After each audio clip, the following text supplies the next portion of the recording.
Your story is rewriting as you are working on changes that are and were necessary in your life.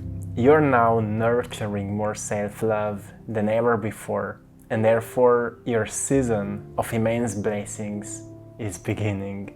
Do you feel that, my friend? Because when it comes to self-love, there's a lot of misunderstanding of this concept, like what is self-love? What this truly means? But to be honest, you know what it means?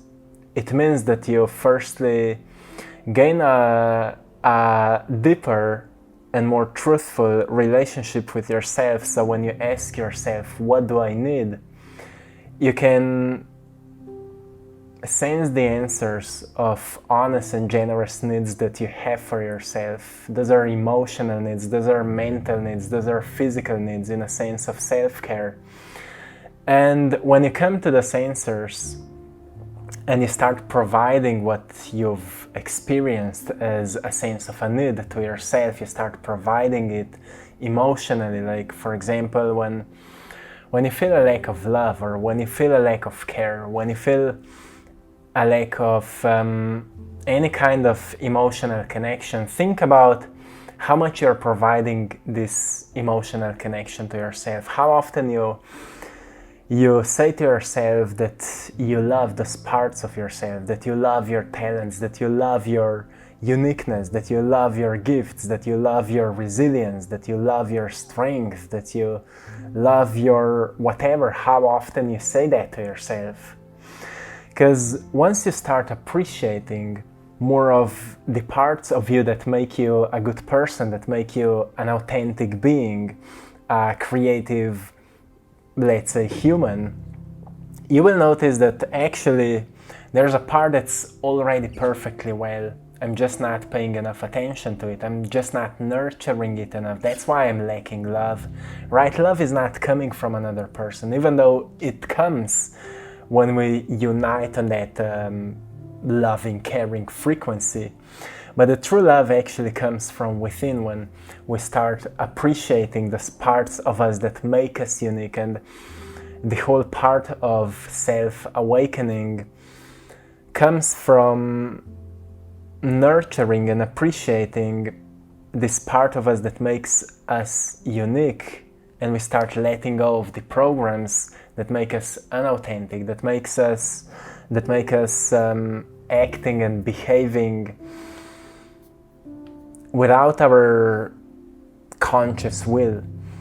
And that's why I want to remind you today to focus on your inner being. You can call it inner child, you can call it inner being or inner self, however you want. And just ask yourself, what do I need? What emotions I need to experience more often, or what kind of self-care I need? What thoughts and beliefs are destructive for me? And see how that inner self would like you to think. Because this will raise your frequency more than anything else. Because you will notice the lackness, or that, let's say, inner emptiness that was making you behave completely unauthentically, that was making you be a people pleaser, that was making you do things that were not coming from your heartfelt desires. And once you establish a connection with that part of you, you can always ask yourself, okay, what do I need right now? And that's where self-love comes in, because once you start providing to yourself what you need, you will start to feel something you've most probably never felt before. You will start to feel like a part of you starts awakening, and it starts calling you to yourself, back to yourself. Like when you start calling you to you, you become whole, right? You become who you always were meant to be. And that is when we experience a unity between the self and the real self, or higher self, or whatever you want to call it. And That's on the emotional level. When we go on the physical level, we have a certain sense of self-care, right? What your body needs, like some sort of movement, a certain diet, some stretching, a good sleep, things like that. And then you start establishing from that inner self a connection with your body, like what do I need on that physical level so I can feel healthy, so I can feel good, so I can feel amazing, so I can feel magnificent as you are. And you start meeting those needs, right? You start taking care of that. That's why we call it a self-care. Most people don't even know what it means. Most people don't know how to fill up their cups of life. And here's the answer. You need to know what you need on all levels, on emotional level, as I said, on physical level, as I said. And then we have a mental level. What's the mental level? Mental level is your mental attitude towards yourself. If you think about your inner child or inner self, inner being, as a consciousness within you that's constantly listening what you're saying to yourself, consciously, unconsciously, it's constantly listening. Imagine like there would be a child always with you, and that little kid would be listening all your thoughts you're thinking, everything you're saying to yourself about what you can do, all the reasons why you can't do something, all the complaints, all the judgments. That kid would be listening everything. And now think about in what kind of human that kid would evolve.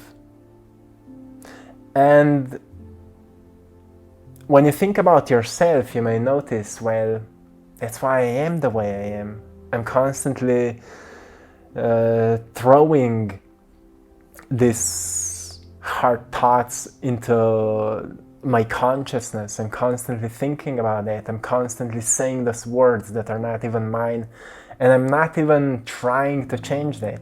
I'm not even trying to pay more attention to how I want to think. And thoughts are, when you think about the mind, it's that huge bubble of information, and the ones you're thinking the most are the strongest. And when you try to change them, you firstly need to learn to listen to them, to observe them without judging them. Because thoughts become powerful only when they are experienced through emotions, when you start to feel what you think. But, many ancient practices are teaching us, for example, in meditation of mindfulness, coming from Buddhism, is teaching us to just observe your mind without trying to change it, without trying to manipulate anything. It is teaching you to just close your eyes and observe your mind. And sometimes may happen when you start observing your mind, it starts behaving differently. Usually it comes because out of trauma.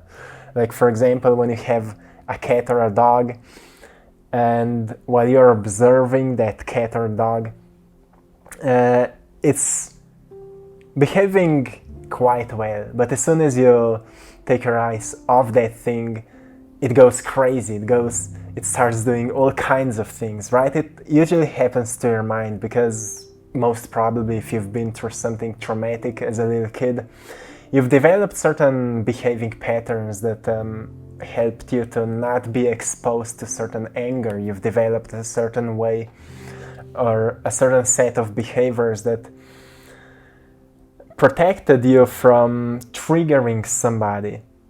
And you've kind of perfected your character the way that you will be behaved just this way, because only that way you will not trigger that specific person, so he or she will not fall out of anger. And you've developed that great sense of awareness that when somebody is observing you, you need to behave that certain way. And it may be happening in your mind as well. Every time you're observing your mind, your thoughts, you only experience more beautiful thoughts, more kind thoughts. But as soon as you stop observing your mind, you start experiencing all that darkness, right? So you need to learn to observe your mind from that sense of compassion, like be open for everything that's happening within you. And just see it for what the thoughts are. Just observe it. Because at some point you will notice that the thoughts are not yours. And you can transmute them. When you will see a low quality thought, you can think about what would be a greater quality thought and uplift it. And if you do it every single day, you will become much better at doing that work. And we call that work a creative transformation of thinking, because at some point you need to shift your thoughts. Because to make any kind of a change in action, in emotions, you need to change your thinking. And as we are doing these changes, as we are moving through, as right now we are in this phase of healing of the past, as we are releasing these old patterns, many of us are experiencing more negative thoughts. But how I'm dealing with that, I'm when I have this, as we all have this phases, maybe in a day or in a week or in a month, when we just feel more negative, like we have more negative thoughts, I sit down and for a moment I just observe what's happening, so I can see, oh, that's what I'm thinking about, oh, that's how I'm looking on these things, oh, that's what I believe to be true, right? And you give some time to yourself, so you can recognize, oh, was I truly feeding my inner being with that garbage? And slowly after that, you start transforming them. You start thinking about what life you actually want to live.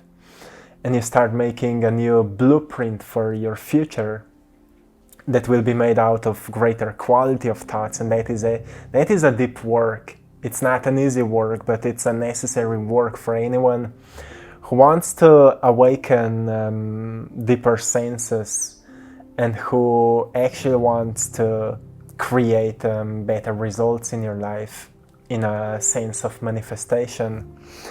So I want to remind you, once you start paying more attention to that inner being and you start asking yourself, what are my needs right now? What are my personal needs? I don't mean, when you ask yourself, what are your needs, and you may come up with an answer, I need money, and you will say, well, I can't give that to myself. What are you talking about? Well, sure, you can't give what you don't have, right? But maybe if you would be more rejuvenated and you would use more of your creative mind, you would come up with a great idea that can help you to make more money in a few months or years. And a great amount of self-care and self-love may help you to get onto that creative level where you will come up with many incredible stuff and you will start doing your best at that. You may become really, really good. Because sometimes, people are writing me like how to increase sales in my art, and I ask them, where can I find your art? And they say, well, I can send you some photos.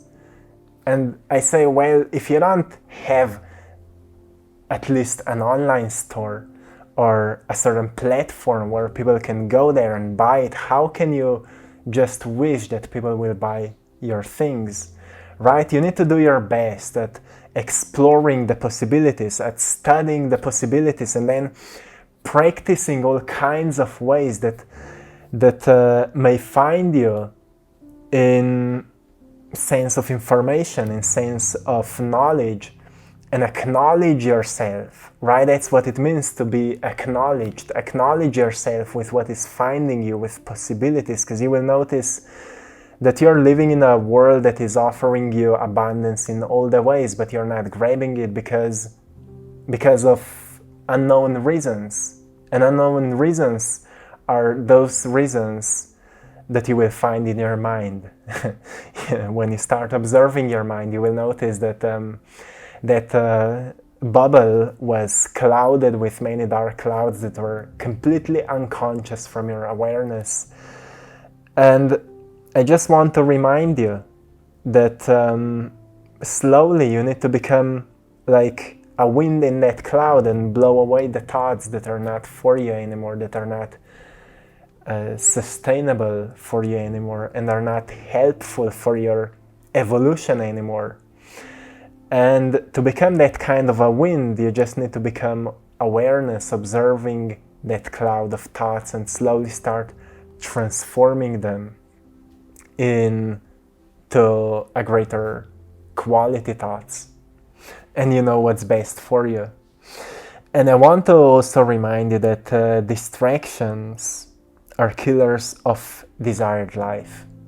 So if you're constantly distracting yourself, you're saying goodbye to the life you want to live, you're saying no to the life you want to live, and you're saying yes to anything that is finding you, oh, it's so interesting, all your pleasures are guiding your life, everything may be interesting, until everything becomes boring, and then you get depressed. It's a common pattern. And depression is actually this interesting state that's calling us to bounce back to our true self. Because we can go through sadness, we can go through frustration, we can go through anxiety and fear and all kinds of different emotions until we get depressed. And depression is that state where we feel like we'll stay there forever, or we will bounce back to our true self. And those who decide to bounce back to their true self, they say no to distractions and they say yes to the life that is calling them. And my wish for you is to say yes to the life that is calling you, and really establish that strong relationship with that inner self that will tell you what are your needs, that will tell you in what kind of direction to go, that will tell you what books to read, that will tell you what things to start to initiate, that will tell you what to do at this point. And give yourself emotions you've been lacking most of your life. Give yourself advices you've been lacking most of your life. As a little kid, at some point in your past, you would like to hear something that nobody said to you. Now be that mentor to your younger self and give words to yourself that you need. Give those emotional hugs to your younger self that you needed back at that time. And emotions are just energy. If you think about inspiration, how inspiration feels like, you've been inspired in the past. When you start thinking about how it felt like when that music, that song inspired me, you will start awakening that energy, and you need to learn to generate energy, because that's your power. You need to learn to nourish some certain energy that is lacking in your life, right? And you have that power to awaken any kind of emotion, any time you want. That's called emotional regulation. And as we learn to become better at it, we become emotionally intelligent, right? And I just want to give you those reminders for today, to just remind you, as you already know, this native power is within you.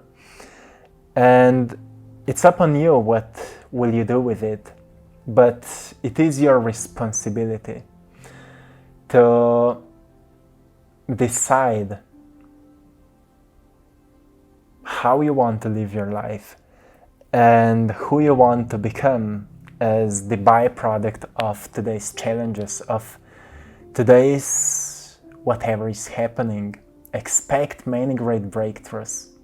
But usually for breakthroughs, we need breakdowns, and we need sometimes we need to go through painful healings, so we start appreciating what's awakening inside of those wounds.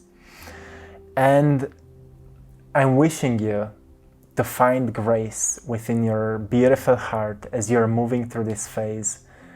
And I know that on the other side of this, there's wiser you that is already calling you to that you and is celebrating you every single day when you say yes to your true self and no to meaningless distractions.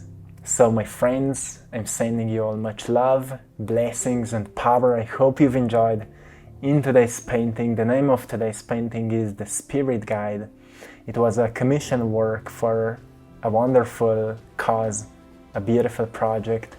I hope you've enjoyed it. You can find prints of all of my art in our Etsy shop, I Draw My Passion. The link is also in the description of this video. Go there and check it out. My friends, stay creative, stay beautiful. Until next time, one love.